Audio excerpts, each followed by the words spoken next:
Alright, as I was saying, soil used to be solid rock, water came through the cracks, carved out the entire cave.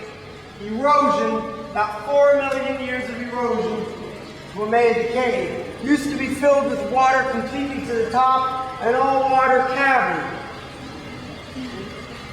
Throughout the Ice Age, the water table dropped, putting the air in the cave.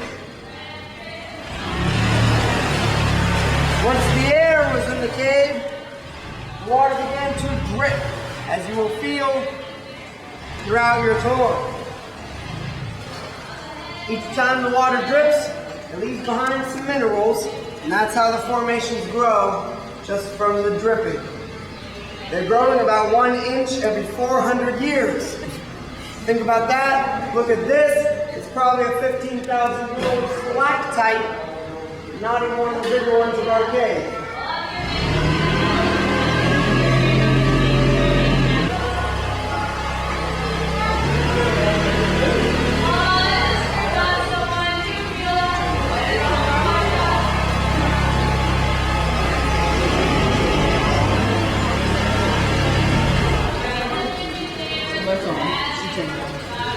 All the white stuff for the cave is calcium carbonate. That is the main ingredient in limestone.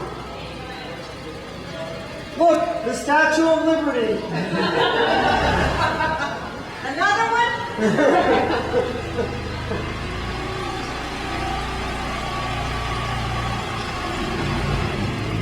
Calcium carbonate, aka calcite.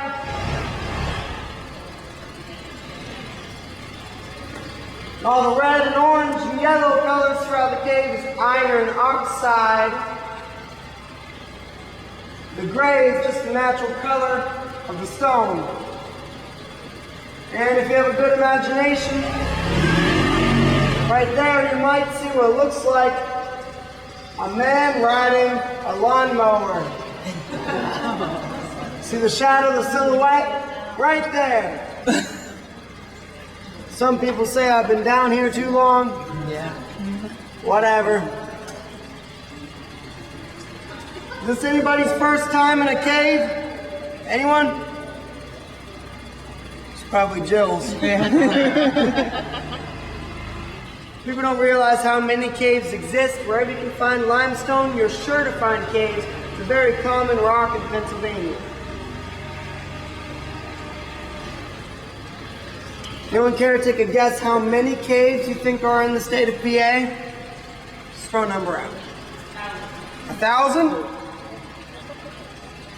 There's 1,220 caves in PA that we know of. Good guess. And there's always more to be found.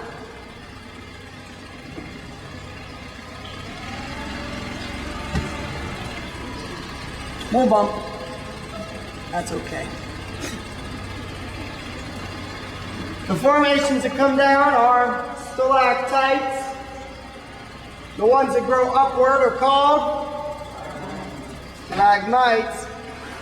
And if a stalactite and a stalagmite grow together, connecting, they become a column.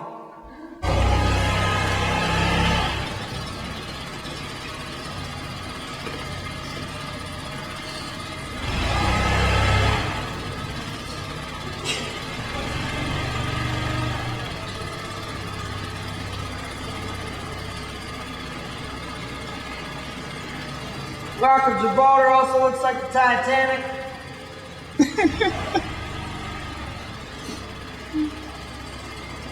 Or the iceberg.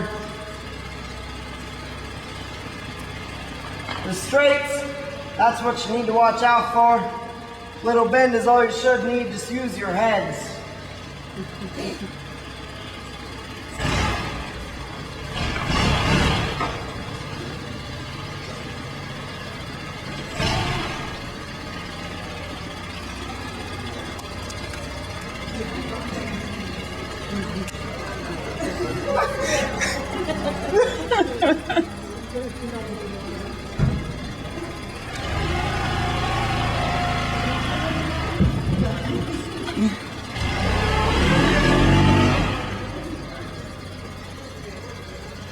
Good job.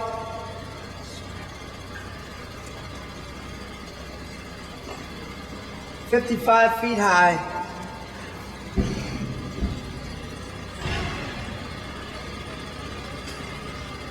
This is the dry room. You don't see many formations growing in this half of it.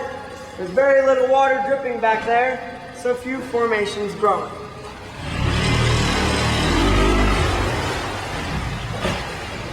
The dry room.